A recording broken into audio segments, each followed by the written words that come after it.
Okay, everyone, let's start. I think the coffee was very interesting, so we are now late by about 10 minutes. We want to take the opportunity to have as much time as possible for the discussions, for the interesting questions. So while we're still waiting for some colleagues to come in, let me introduce our panelist for today's session. Dr. Weguro is the Executive Director of at the African Development Bank, representing the government of Tanzania at the East African constituency. Dr. Weguro has also held the position of an advisor to His Excellency, the President of the United Republic of Tanzania, in matters of regional integration and economic affairs. He has also held several positions in SADC, in the East African community, so clearly the right person to have this conversation with. Let me welcome you, Dr. Weguro, and have your contributions to this very interesting presentation we had this morning. Thank you. Thank you, Madam Moderator, for the kind words. Indeed, I try to share my views, but also make some comments on the presentation by Professor Sodabu.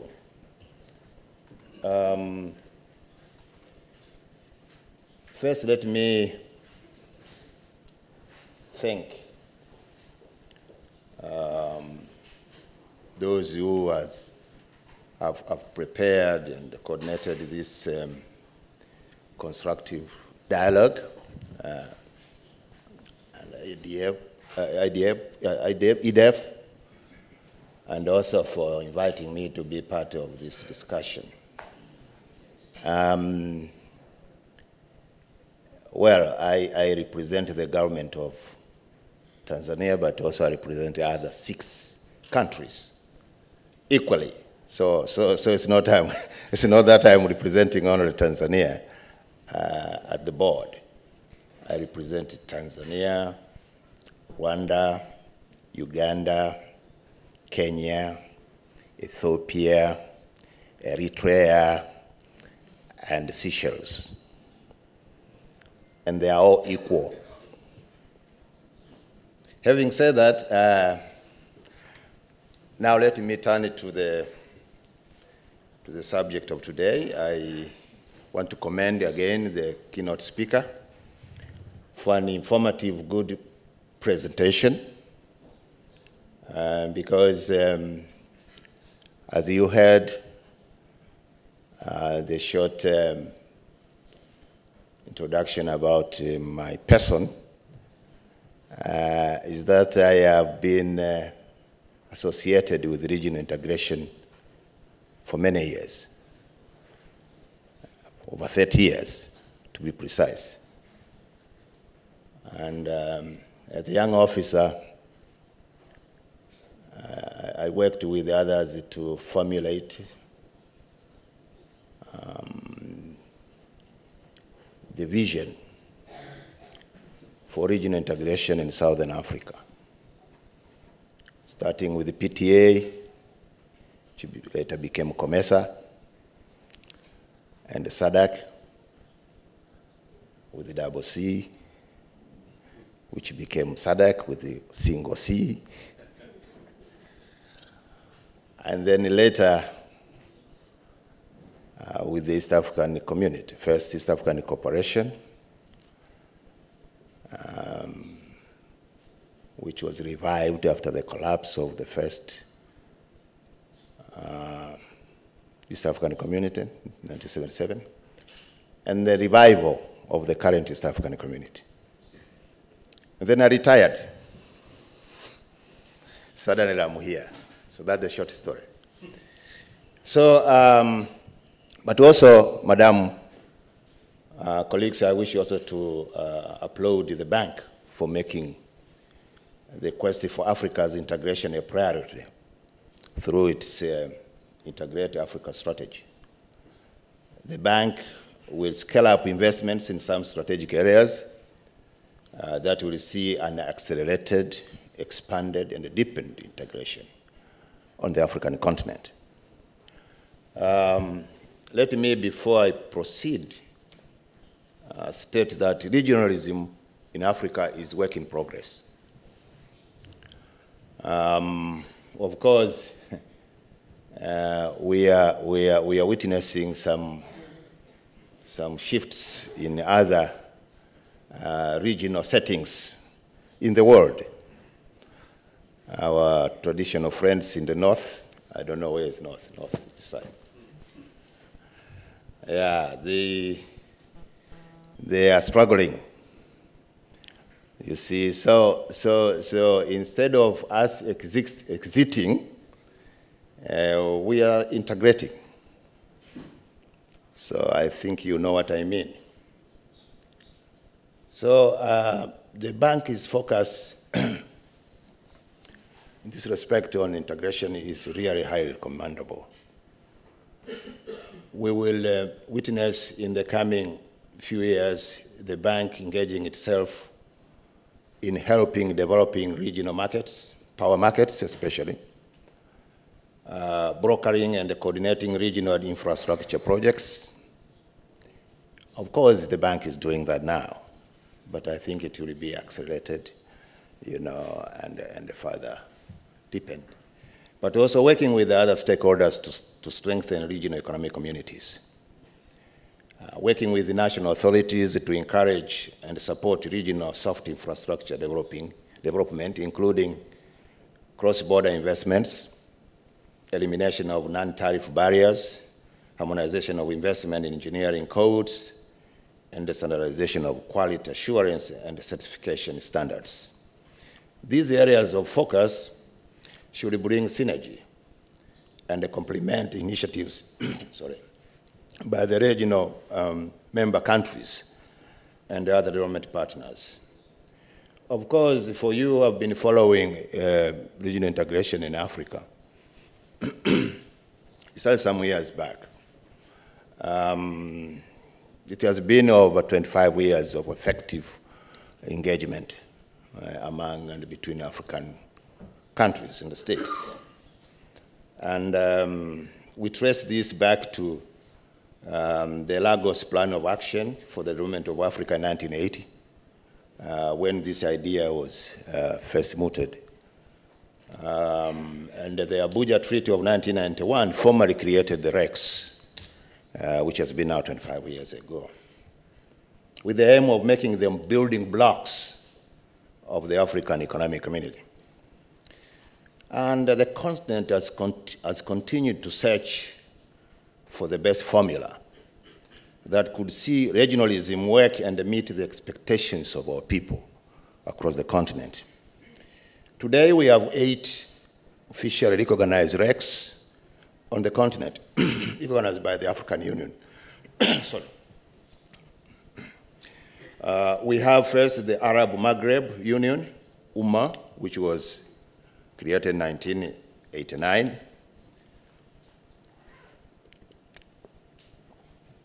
We have the Common Market for Eastern and Southern Africa, COMESA, which was created in 1994, replacing the PTA, which he had already mentioned, which had existed since 1981.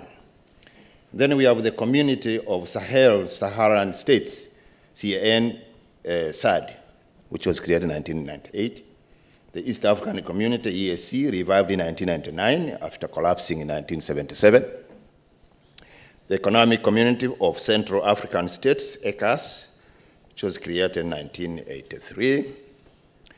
You have the Economic Community of West African States, ECOWAS, apparently which is the oldest in this regard, created in 1975. Southern African Development Community, I mentioned earlier, SADC, with the single C, which was created in 1980, 1 year before COMESA, PTA, was created.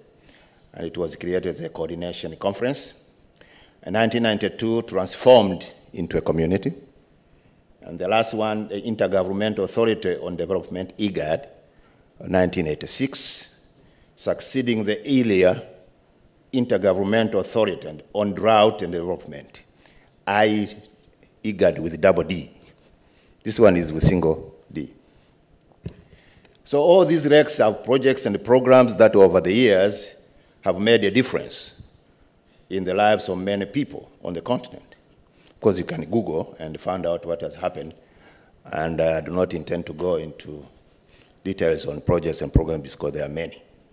However, my discussion today will focus mainly on research findings illustrating issues mentioned by the speaker, Professor, which he has argued they undermine regional integration in Africa. I know many more studies have been carried out with varying conclusions, but it is always good to compare notes and generate more discussion on this matter of utmost importance to African development. So quickly, let me go through the few, I think there are 5 research findings. The first one is contradictory / meanings of regional support. This is mainly the development partners problem, as also alluded to by Professor. The issue here is their insistence to impose their own agenda. Africans know what we want, which in most cases do not connect with what our friends want. Africans discuss a lot. In fact, detailed and professional work is always carried out in many cases, and leading to clear and shared meaning of different terms of engagement. This is done, and there's evidence. But if the aim or the objective of the support by our partners, when you talk about regional support, you're talking about foreign support, to be specific, disagrees or differs with the definition from the other side, from our side, definitely you will expect contradictions. So we need more engagement and honesty. I'm not saying contradictions are bad. You differ, discuss, engage. I'm sure if you have shared, you are honest, and you share the vision. And if our partners share a vision and would like to support African development, I think there is always room for compromise and agreement. The second one, confusion about ends and means. Okay, partly this is accurate and partly is not. Again, in negotiations and technical work is always carried out to determine what is needed and how to achieve it. And this is also evidenced in many policy papers, strategies, plans, programs. They are there. If you have time, you can always make reference to our RECs headquarters across the continent. The methods and the models used conform normally to acceptable standards, where, for example, policies and the strategies and the plans are prepared through adequate participatory process.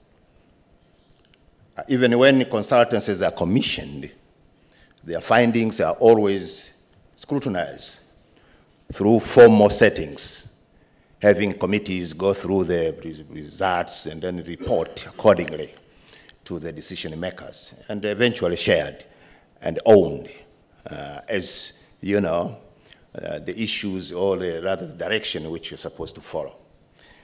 The other issue is too much focus of outputs at the expense of outcomes and development impact. I find this plausible, and I share the views and arguments advanced by the professor, of course, based on the findings of his research. The main issue here, I think, of course, it is a question of being programmed to respond to political, wishes or political inclinations Now, in a setting where, for example, or in an organization where, you, for example, you have many countries, like I think one of the communities, they have a membership of 20 countries. So definitely it will be a challenge to have consensus.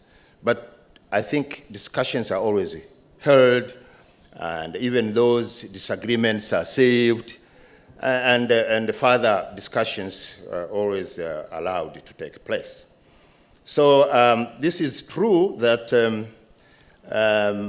therefore, after sometimes agreeing on some areas and leave them some out, we focus, or there has been a tendency to focus on quick gains rather than looking at a long-term impact of what is done or what is promoted as a regional agenda. So this is also due to the fact that we have so many on the long lists, and which in most cases are not fully implemented, or we don't have enough time to implement because of inadequate resources and the strained capacities on the ground, which I share with the arguments also presented by Professor Soderblom. The other issue is exaggeration of states-led and the top-down regionalism at the expense of bottom-up and non-state actors. I agree with this. The bureaucrats have, I can say, including myself, privatized our integration process. In a way, they have captured it. They sit in conferences, boardrooms, meetings, discuss endlessly without involving those who, in fact, on the ground, will be integrating. Those that will need to cross over borders, do business, or, go for training, research, etc., etc. Those are excluded mostly in these discussions. Takes a long time to discuss, but also the actors are left out, the main actors. But this is what you expect, because regionalism is state-led, is owned by states, and the regional economic communities are communities of states, and not NGOs, academia, private sector, media. These are not, although they are always included in the instruments establishing these regional economic communities. They are there, engage civil society, etc., etc. But they don't have the, they cannot maneuver. They are like observers most of the time. So that being the case, therefore, you expect the bottom or the top bottom, approach to lead. And it has not been very successful. And these are the arguments that we needed to be looking at. But on the other hand, I think I need now to refer to technology here. 5 minutes, yeah? I'll be through 5 minutes.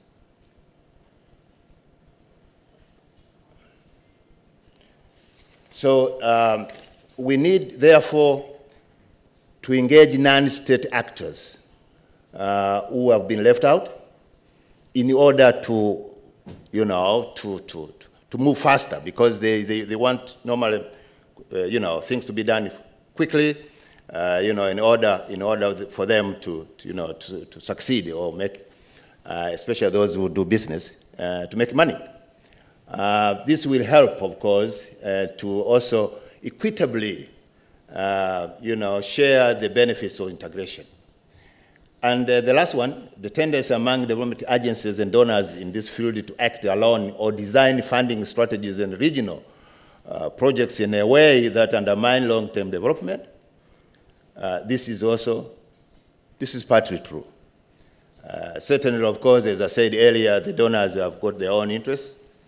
But, you know, they're the same interests that they promote when dealing with the countries. So regional integration is not a separate entity from national, national level governance structures. They are actually like a collective, a shared entity. So the policies that development partners normally have vis-a-vis member countries are the same, also at regional level. So if we have the difficulties at the national level, you will also find the same difficulties at regional. So what are we saying? What are we supposed to be doing? Let me say it is important that designing and funding of regional integration programs must fully adopt a regional approach, where development priorities are mutually explored and agreed under a collective regional resource mobilization strategy. Second one, regional integration agenda be defined and driven by all actors. Therefore, to ensure success going forward, the participation of non-actors and the private sector should be fully unlocked, given the consensus that private sector-led integration processes are more sustainable. That we need an effective review system using a well-elaborate monitoring and evaluation system that will constantly track the performance of integration and be able to objectively inform the next steps or direction. It will further inform on the various challenges which are being encountered with a view to making adjustments and take actions to achieve development effectiveness. Since the Integrate Africa strategy would be implemented, aided by a well-functioning monitoring and evaluation system, I guess, I am confident that it will be instrumental in achieving the continent's long-term objective of inclusive growth and poverty reduction, as well as ignite appetite for accelerated development. In this regard, monitoring and evaluation will help measure the success or failure of its implementation. As argued by the speaker, I share with him, moving away from measuring outputs and activities to long-term objectives of poverty reduction is critical and should be emphasized to ensure development effectiveness. For us, I think the one bank measurement framework must be fully operationalized by the bank. We have to continue with accelerated speed in harmonization, alignment, and the coordination of policies and implementation at the national, regional, and multilateral levels so as to achieve deeper cooperation across sectors and a better coordination across government authorities, non-state actors, and development partners. I am convinced that the bank's Integrate Africa strategy very soon will be reviewed, and I hope this is very important, I'm mentioning this here, to include other major elements of integration, including movement of people, labor, services, such as telecommunications, banking, insurance, stocks, stock markets, etc., and in some cases, capital, as well as delivering food security. We talked about this morning, I think, during an exchange with Madame Freni. This broader perspective will be more beneficial in generating more jobs for the youth and alleviating poverty. It is disheartening sometimes to witness famine in one country at a time when surplus food is rotting in a neighboring country due to poor market integration, but also lack of connectivity in terms of infrastructure. It is also frustrating to pay twice as much to make a phone call within two countries in the same integration entity. So, Madam, I am concluding. Of course, some services, particularly banking services, which are private sector and technology-led, are integrating much faster than other regional integration agenda. We must make sure this will carry others, but also put more emphasis in the other areas, as I already mentioned. Further, we need to address other cross-cutting issues that impede regional integration and weaken development outcomes, such as fragility, and conflict. These are very important. Africa has integrated with the rest of the world faster than itself through extra than intra-regional trade, driven primarily by commodities, with limited impacts on employment and poverty. Angola, for instance, trades more outside of Africa than its regional grouping in SADC. I conclude. Overall, Madam, dear friends, regional integration is necessary. And to a large extent, countries are reaping the benefits of improved efficiency, economies of scale, and reduced border controls. Of course, more work still needs to be done. We're talking about the African passport. I think some of you know about it. Some regional economic communities have their own passports. I've been using this African passport for many years. I think more work needs to be done in broadening the development scope of the rates, harmonize policies expeditiously, total removal of barriers, especially non-tariff barriers, and ensure a healthy donor coordination. These are some of the issues that, if we address them honestly, discuss with our partners, I think we'll ensure the integration agenda will bring the benefits for which they were established. And I know, as I said earlier on, this is work in progress. I thank you very much. Thank you very much, Dr. Wegoro. What we'll do now is that our second panelist has gone missing in action. He was supposed to have been here, but I think he's been called for another meeting. So let me take 2 minutes from the bank's perspective and just share with our visitors, because I see many new faces, many faces who are from our partners as well, to share a little bit about what we have done, because I think it will answer some of the issues raised by Dr. Frederick and Dr. Wegoro as well. Just to start a little bit, there was a question posed in the presentation, or rather a suggestion, that we should actually have a look at how we can also strengthen national mechanisms in order to promote regional integration. That is clearly very important. The bank has always felt that it is important to promote regional integration because that is the only way we can have the best impact on development.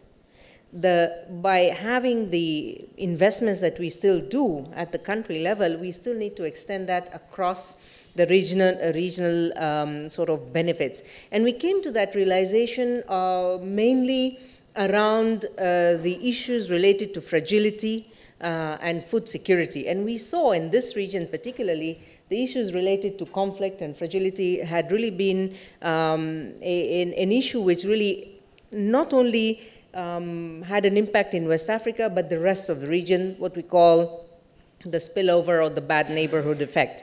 So the strategy of the bank has been to really integrate, to make sure that the regional economic communities have a role to play. Now, clearly, the regional economic communities in the history of Africa were established to have a more political role to try to bring those unique or the unifying voice. Clearly, after some time, we started to also request them to have this implementation role which you spoke about. But we've struggled as a bank ourselves, we've struggled to see how regional economic communities can play an implementation role. There are those economic communities who are actually very, very effective, very strong, have the capacity, but there are those who do not. And in terms of implementation, which was clearly an issue in the presentation, implementation suffers. When we talk about investments and talk about where the infrastructure or where the different support needs to be, implementation of these activities suffer drastically if the capacities of the RECs is not there. And so we try to balance that by bringing in external capacity. A little organization there, a little project implementation unit there, and that is what you have been seeing about this growth of different little outlets and outfits around the regional economic community, because we want to make sure our project functions, delivers, and is achieved. So I think there's a whole set of issues around what we believe is the role of the regional economic communities, and how do we support them to play that particular role. I think the other issue is around what kind of support or what kind of focus are we looking at. In our experience, the regional economic communities and the regional integration outcomes seem to work quite smoothly when we talk about hard infrastructure, roads, bridges. You put that bridge there, you put that road there, and you've got the impact that you need in terms of the trade, the mobility of food and products and economic activities. But it's become much more difficult, or it is much more difficult when you talk about education. Standardization of certification across the region, whether it's doctors or engineers or any of the other sciences or even social sciences, it's been very difficult. The ECOWAS has been trying, with our support, to do this certification in this region for quite some time.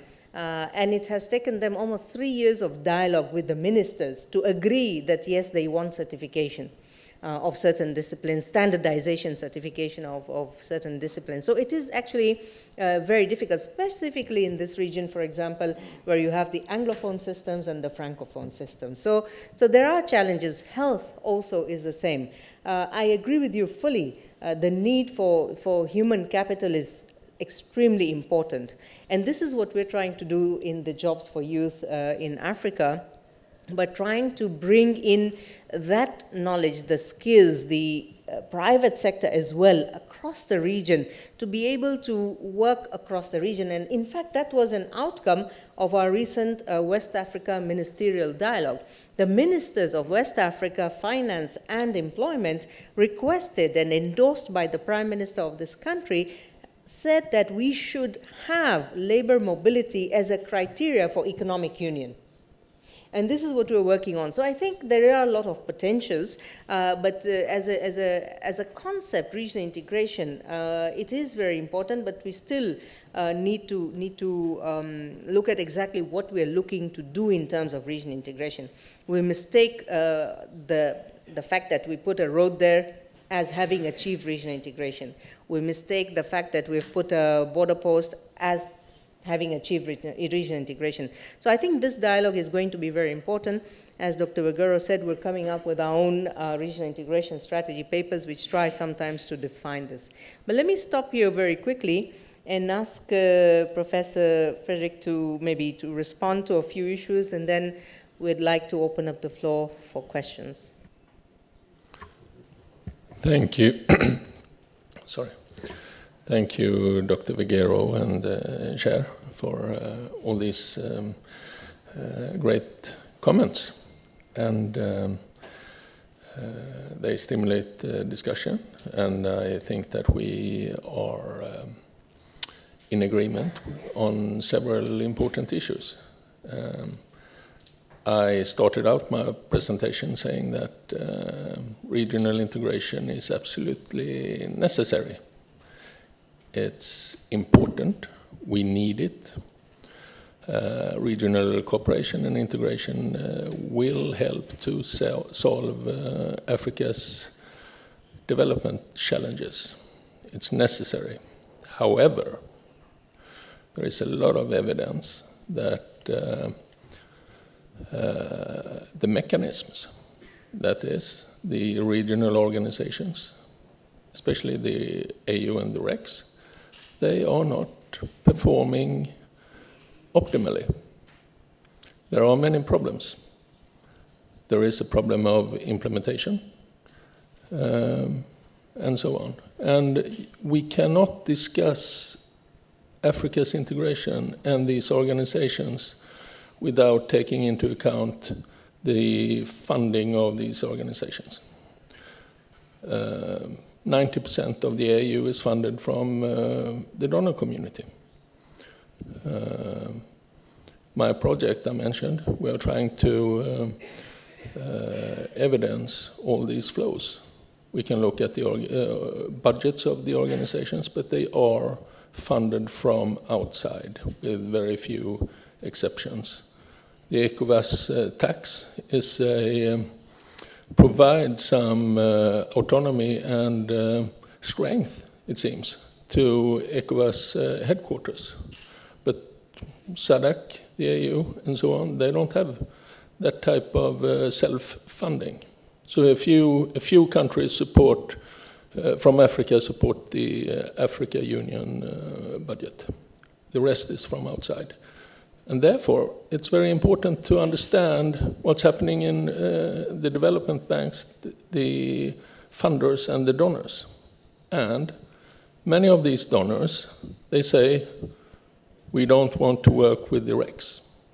We are getting away from the RECs. Several of the important donors are saying this.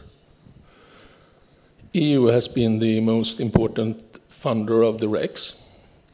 They have doubled their regional spending, but they are saying to us that the complexity with the RECs means that we are looking to other means of distributing our regional spending. And what are they doing? Well, they are avoiding the RECs in a sense, and they are looking into these more flexible mechanisms in networks and programs and committees in various sectors. And that can be good. Several things here are important and interesting, but all things do not come together well, always. We have governance fragmentation. There is, I mean, we don't know enough about these issues, what's happening. And one thing we have to take into account here is that we must distinguish between the level of regional integration and development. I like the African Regional Integration Index, and I like that funders and the AFDB has a regional integration strategy. But integration is not the same thing as development. And integration can have negative consequences for some of the participants in the region. I mean, we remember that the first EAC split up because of negative distribution effects, among other things. Of course, we have the Idi Amin issues. But we know that some of the, I mean, if we look in Africa, we have the South Africa issue, we have the Kenya issue, we have the Nigeria issues, the regional powers. And integration can have uneven distributional effects. And we have to distinguish this and instead focus more attention to development. I've spoken to some of the lenders and donors saying, we are not dealing with integration, we are dealing with development. And that's a totally different approach. And I think that African Development Bank also needs a bit more attention given to development and poverty reduction in its regional integration operations.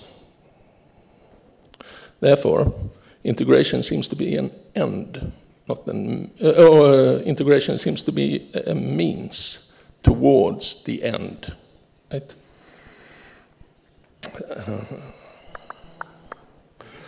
Thanks for the other comments, and perhaps I save some time for other questions. Thanks.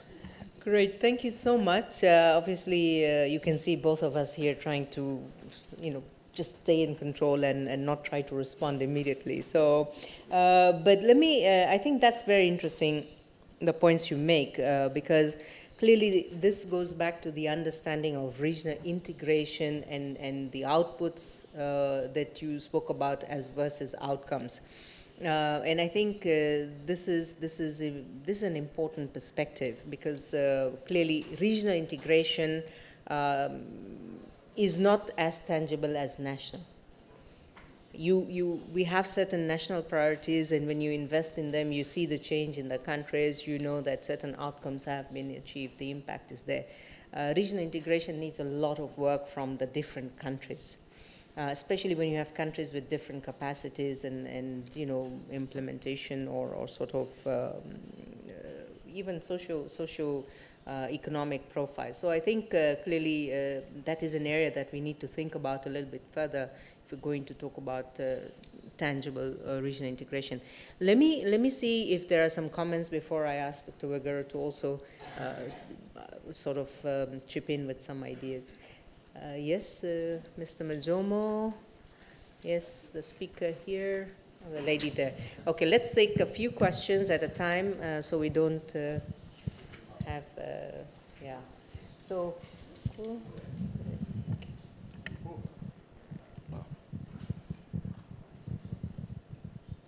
Merci. Merci. J'ai eu l'opportunité de lire le rapport d'études du professeur Frédéric, et je dois dire que sur la base de la méthodologie adoptée, il est difficile de ne pas accorder du crédit à ces résultats. Comme il le dit lui-même, l'intégration régionale en Afrique, à ce jour, n'a pas encore eu de résultats tangibles. Et si on a des résultats, c'est des résultats sans impact. J'ai deux questions et une observation sur l'approche alternative. Il est revenu tout à l'heure sur l'index d'intégration et les rapports avec les domaines de développement. Est-ce qu'il pourrait vraiment développer ça? Peut-être qu'il y a un index, mais qui ne coïncide pas avec des niveaux de développement. Deuxièmement, la question des donateurs qui ont leur propre agenda. Je dois signaler au passage que les donateurs, au niveau des donateurs, on ressent une certaine lassitude et même du pessimisme quant à financer non seulement l'intégration régionale, mais également le développement tout court en Afrique. Mais je voudrais à ce niveau lui demander quel est le value for money pour ces organisations qui financent ces activités, c'est vaste, et spécialement la coopération suédoise. En termes d'alternatives, je pense qu'il y a lieu de changer le fusil d'épaule. Et je voudrais proposer la chose suivante. Si on procédait par cercle concentrique, c'est-à-dire par cluster, et on adopte une attitude intra-régionale, ensuite interrégionale entre les 5 communautés, est-ce que cela pourrait changer quelque chose? Je me dis par exemple, si la Tanzanie a le même niveau de taux de scolarisation que le Burkina ou d'autres États, et que la Tunisie, qui est autour de 99% de taux de scolarisation, est liée avec d'autres États. Donc, sous forme de cluster, on aurait pu avancer rapidement, parce que la stratégie que les bailleurs de fonds adoptent ne sera plus générique, mais va tenir compte de ces spécificités-là pour mieux les accompagner. Puisque nous sommes, et c'est le dernier point, c'est la semaine de l'évaluation, comment pouvons-nous faire le suivi et évaluation des programmes d'intégration régionale? Parce que ça doit demander quelque chose de spécifique, de spécial. J'avais jeté la dernière fois l'idée du mécanisme africain d'évaluation par les pairs, mais je n'ai pas eu de suite, puisqu'il s'agit de mettre en contexte plusieurs pays. Les pays eux-mêmes peuvent le faire. Merci. Thank you. Here, the microphone. This colleague here. So we have about 10 minutes. Please make your statements brief and to the point. And also introduce yourself so we know who we are. And then the lady at the back, yeah.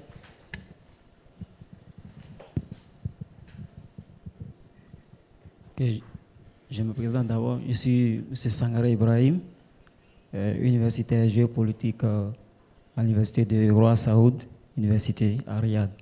Je représente ici une ONG AIPID. Ma question est que j'ai deux préoccupations.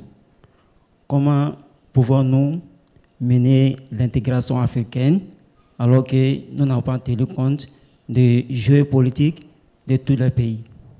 Par exemple, chaque pays a sa spécificité et a ses potentialités. Pourquoi ne pas baser nos efforts sur la potentialité de chaque pays pour pouvoir faire l'intégration africaine? Ma deuxième préoccupation est que, est-ce réellement les Africains ont besoin ou ils ont besoin de l'intégration africaine? Je m'explique. Par exemple, au niveau de la population, est-ce que les populations veulent réellement l'intégration?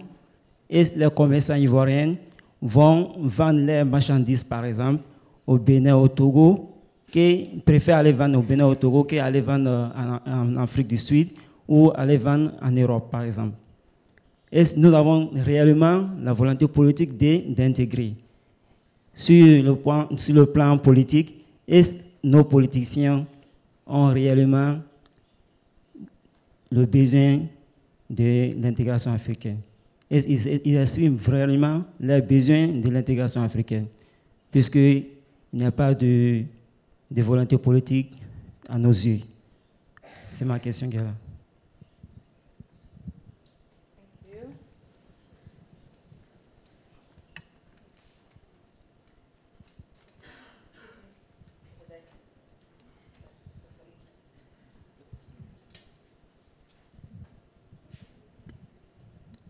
Merci. Konaté Fati, ancien chercheur à l'université Félix Houphouët-Boigny, UFR Sciences économiques et de gestion. Ma préoccupation se situe au niveau de l'harmonisation des normes comptables et financières. Dans mon université, aujourd'hui, pour résoudre un problème de comptabilité, on se trouve souvent à plusieurs solutions suivant les enseignants. Il y a certains enseignants qui en sont encore aussi squat et il y a d'autres qui sont aussi squada. Donc la transition est déjà mal assurée entre ces deux systèmes, qu'on parle déjà de normes IAS, IFRS. Donc ma préoccupation, je me dis que ce problème, la solution de ce problème se situe à un niveau plus haut, tant étatique qu'institutionnel. Alors, ma question est la suivante. Qu'est-ce que la BAD fait pour le suivi et l'évaluation des normes comptables et financières? Je vous remercie. Thank you very much. Let me ask the panelists to just maybe provide brief responses, and then we'll take another round of questions. There was a question on the integration index. I think, Professor, you'd like to take that.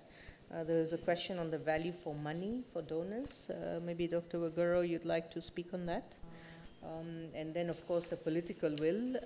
You may touch on that as well. I'll come on the accounting standards. Thank you. Thank you very much for interesting questions and continuing the discussion. There is obviously many aspects to discuss about integrating Africa, of course. The first question about the regional integration index, I think that that can be helpful. It's important to see this type of scores. However, the methodology and the usefulness of an index is widely discussed. And one of the points is that it doesn't really help us to understand the impact of the projects that we are looking at. Like I said, we need a better focus and more focus on development and poverty reduction. The problem is, as some of the commentators said, we are not really sure how to evaluate and understand regional development. So that influences the quality of our evaluations. Like I said earlier, the AFDB designed a big evaluation study about regional integration and then stopped it because of methodological difficulties. And I've read several or many regional evaluations, and in contrast to the cumulative and accumulation of knowledge that we have about evaluation of national projects, there is a huge variety of quality and methodologies how to evaluate these regional operations and projects. And that's a difficulty. And it also implies that donors are shifting their attitude. If donors cannot show value for money, then they will go to other sectors. So we need better integration, and we need to show the results. And I think that RECs are, of course, needed, but all what the RECs do are not always positive. There are negative effects of the RECs. And if we speak about the markets and civil societies, there's a lot of research, and I've been heavily involved in that for 20 years, to see the relationship between what the non-state actors, the private actors and the civil societies, how they integrate into the RECs and relate to the states-led processes in the RECs. And there is a fundamental tension between states-led actors and non-state actors in most of African regions. And we need that to improve, but it's difficult. And what it means is that many donors therefore avoid the RECs and try to integrate private market actors and civil societies in other types of frameworks. Thank you. Thank you, Professor. Dr. Waguro, did you want to take the question on the value for money? Madam, you know, this is a broad subject, and I wish I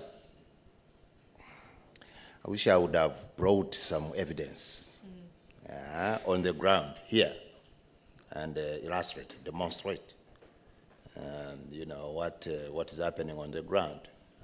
So I feel it's not, let me just say, it's not correct to argue that, you know, you expect civil society organization, NGOs, to bring more change or more value for money than states. We can discuss that.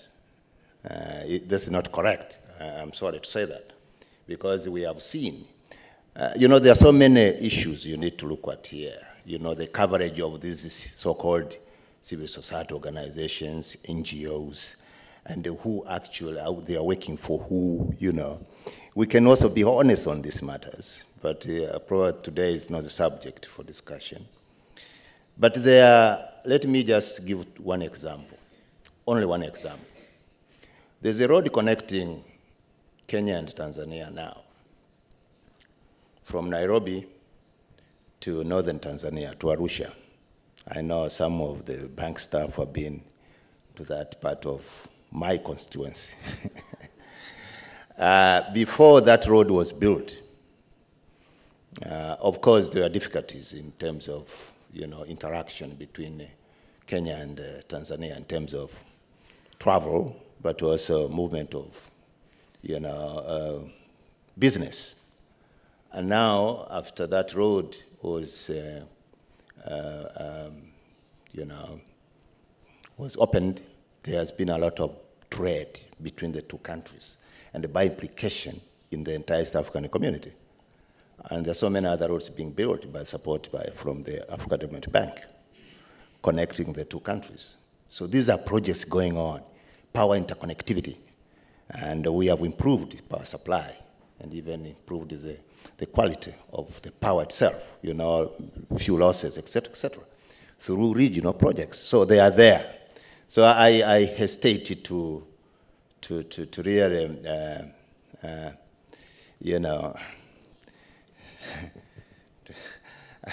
yeah, well, let me just say, there is value for money for what is going on, not only for donors, but also for the countries themselves. It is as if the countries themselves, they don't want to develop, that they don't care about value for money.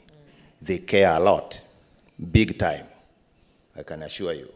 So it's not a question of donors. Donors, let us be honest, and I said earlier, that they have their own interests, and I'm sorry, Professor, to say this. Even Sweden, when it gives money, I've engaged with SIDA, Sweden.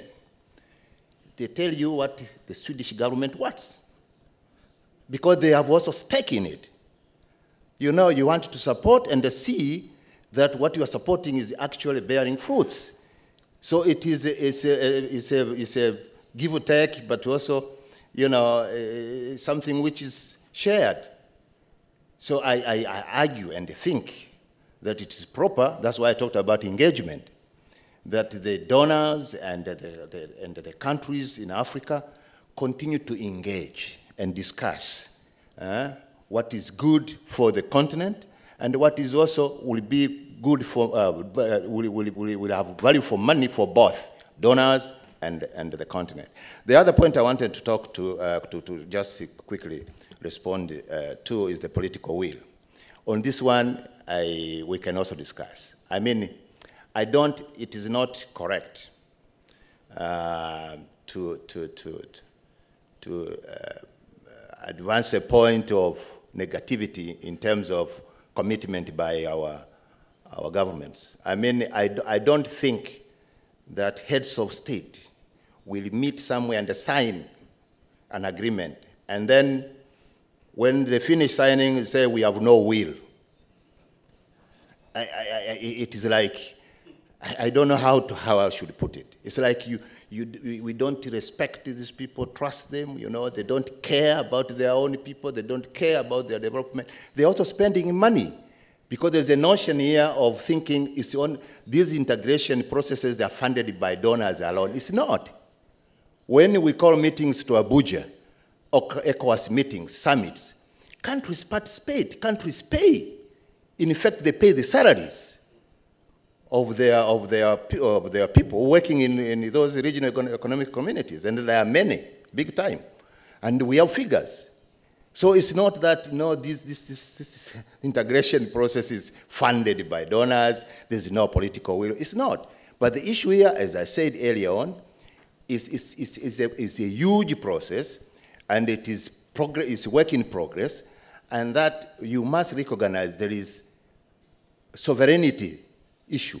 These countries are sovereign states, you know? So you will expect, if you want to cede some of your powers to a regional body, you need to discuss, to negotiate, and it's happening all over the world. That's why after negotiations, we have seen some guys calling themselves Brexit, running away from the big pack. They are going somewhere. So regional powers, as mentioned by Professor, they're everywhere, even in Europe. Yeah, you have Germany, you have France, you know. They call the shots. It is real in the whole world. It's not only in Africa. So we want this to be real and realistic in talking about these issues. But it's important for me to mention here that we all value what we are doing, and I can assure you, countries themselves, they want to see there is a value for money, for all what they're doing, and the bank can testify this. Thank you. Thank you very much, Dr. Ogaro. I'm just mindful of the time, and we don't want to run over into the region of the next session, so I'll take just 2 questions, and I do apologize, we don't have time. So I will invite you to later on interact with the speakers. But let me ask our colleague here, let me see if I can have a gender balance. I am in favor of gender balance. Yeah, we already do one. Some kind of balance. So yes, please. Please, go ahead. Merci, Madame. Je suis analyste à la Communauté économique des États de l'Afrique centrale, dont c'est une CR de l'Afrique centrale. Les statuts de la Communauté économique des États de l'Afrique centrale disent qu'il faut d'abord assurer la paix et la sécurité avant de parler de l'intégration économique. Or, comme vous le savez tous, l'Afrique centrale est une poudrière. Tous les États sont en crise. En RCA, ça fait 20 ans. La RDC, vous écoutez les informations. Le Burundi, le Gabon, tous les États sont en crise. Il y a donc eu des initiatives en matière d'évaluation. Quand je suis arrivé à la CAC en 2013, la BAD venait d'accorder un prêt à la CAC pour une étude en matière d'évaluation. Et au bout de cette étude, on devait adopter, oui ou non, la mise en place d'une cellule d'évaluation.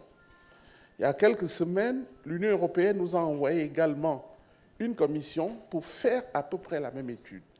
Ma première question, pourquoi les deux institutions ne se sont pas mises ensemble pour pouvoir décider si oui ou non il faut mettre en place une cellule d'évaluation? Parce que, et le professeur l'a dit, 80% des programmes sont financés par l'Union européenne avec deux mécanismes.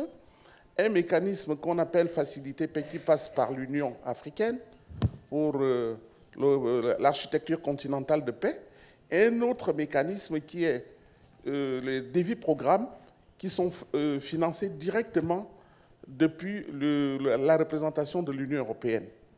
Donc, vous voyez, j'aimerais demander au professeur, quand vous faites l'étude sur le calcul de l'intégration, est-ce que vous tenez compte de ces indicateurs d'insécurité en Afrique centrale?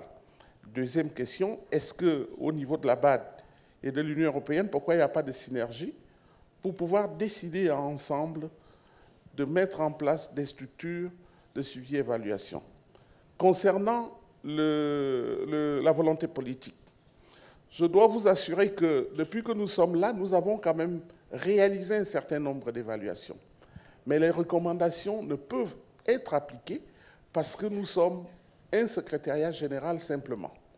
Nous sommes limités au niveau de l'application ou de la mise en œuvre des recommandations, étant donné que c'est la conférence des chefs d'État qui décide et non pas les secrétaires généraux des organisations sous-régionales. Donc le problème de volonté politique se pose avec acuité. C'est la conférence des chefs d'État et elle seule qui décide. Tout le reste, je m'excuse, c'est vraiment beaucoup de littérature. Merci. Thank you very much. Let me look at, there's a young man here.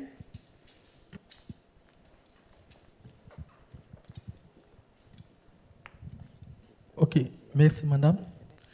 Je voudrais d'abord féliciter les professeurs et docteur Ouiguero pour leur intervention. J'ai une préoccupation. Après l'intervention du professeur, je me suis posé la question qui était de savoir comment est-ce qu'on allait arriver à l'intégration africaine en se basant sur des réseaux, sur seulement des réseaux ou encore des projets exécutés par des organismes. Et l'intervention du docteur Ouiguero vraiment m'a réconforté, m'a donné un ouf de soulagement. Parce que pour moi, l'intégration régionale, peut-être, elle peut être mixte en prenant les deux approches. Mais l'approche qui serait basée seulement sur la volonté des donateurs pour, comment dirais-je, impulser l'intégration régionale serait une erreur.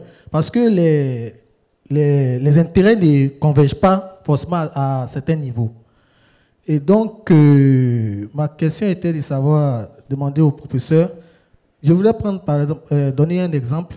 La première fois où j'ai fait une mission dans la sous-région, dans l'UEMOA, je courais partout chercher un passeport et on m'a dit comme ça que, M. Guilaou, vous n'avez pas besoin d'avoir un passeport. Avec votre carte nationale d'identité, vous pouvez voyager partout dans la CEDEAO. Et aussi, en prenant le projet autoroute Abidjan-Lagos, Je me demandais comme ça, comment est-ce que des organismes, comment on dirait, ou encore des réseaux pouvaient conduire ces genres de projets, ces genres d'initiatives pour aboutir à une intégration si les communautés économiques régionales n'étaient pas impliquées. Donc, c'est ma question que je pose à professeur, c'est de savoir comment est-ce que cela peut se faire sans les communautés économiques régionales, ou encore, je vous remercie. Thank you very much. I'm really mindful of the time, so we'll close the Q&A session here. I'll request the professor to answer this last question, but I forgot to answer the question on the accounting, and maybe I'll also take the opportunity to answer the question on the harmonization between the donors. The bank website, if you go to the bank website, there is a special website or a web page for regional integration. You will find there all the projects that the bank has supported to just give you a concrete idea of what kind of work we do to promote regional integration. But specifically on your question on finance and accounting, we have supported over the last 6 years in phases the UMWA harmonization of payment systems for banks. And we've done that over the 5 or almost 8 years, by region, I mean sub-region by sub-region. And so the idea there is that the banks in this region, when they effect a payment, it is immediately, as is normal, affected on the other side. So this is the harmonization of the payment systems through banks for the UMWA region. So this is just to give you an example, but you'll find more information on the bank's website.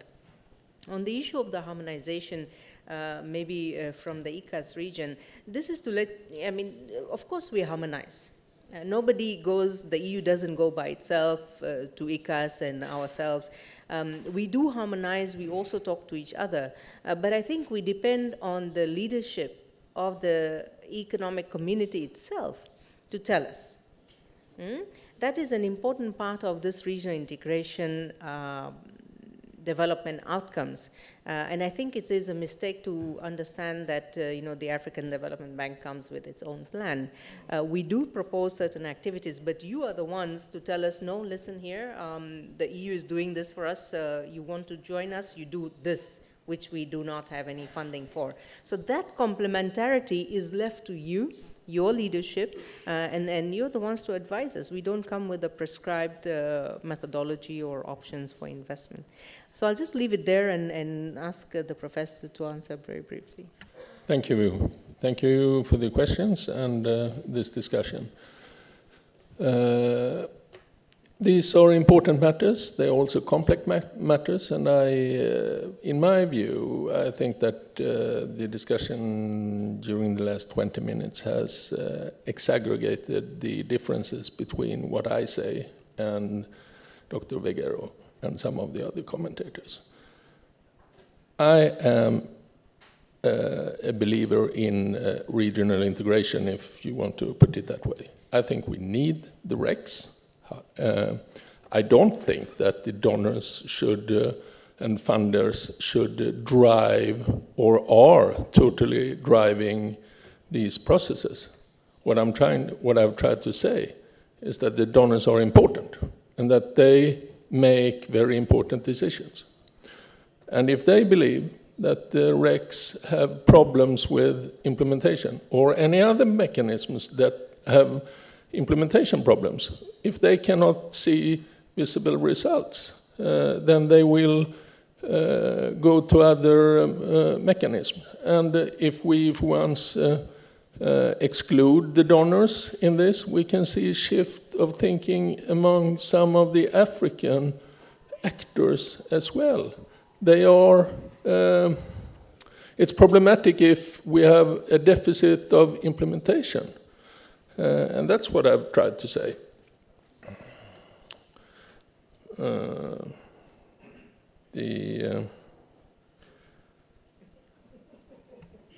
think you've covered the major points. Yeah, so one of the points was also the last one about the networks. I'm not necessarily saying that networks is the solution in contrast to RECs or states-led regional organizations. There is a shift towards these networks by some donors and other actors. I believe that the network approach, which I had in one of my slides, I don't think it's a solution. That's why I said that there are so many problems with the governance and the political dimension of this, that we need to insert and understand the politics and the political aspects of this in order to make the network approach go where we want. And the RECs can play an important facilitating role. And that's where I think that the AFDB seized it. But it's not only a REC-driven approach to integration. There are many other. The RECs play a part in this. Thank you. Thank you very much, Professor. I think we've come to the end of our session. It has been a very, very interesting discussion. Clearly, some more research and IDEV knowledge needs to be applied to where we are on regional integration, what are the conceptual differences, and I think this would be very helpful in the next phase of the bank's own work, but also the understanding around the partners and what we expect, because clearly regional integration is a very important priority for all the governments, for all the partners. But are we making that difference? And I think this conversation helps us, or has helped us, in fact, to identify the weaknesses in the understanding, but also where we need to have better dialogue. So let me leave it there, and I'm sure I can hear some stomachs growling, so I guess the lunch is the next session. Thank you very much, everyone. Thank you.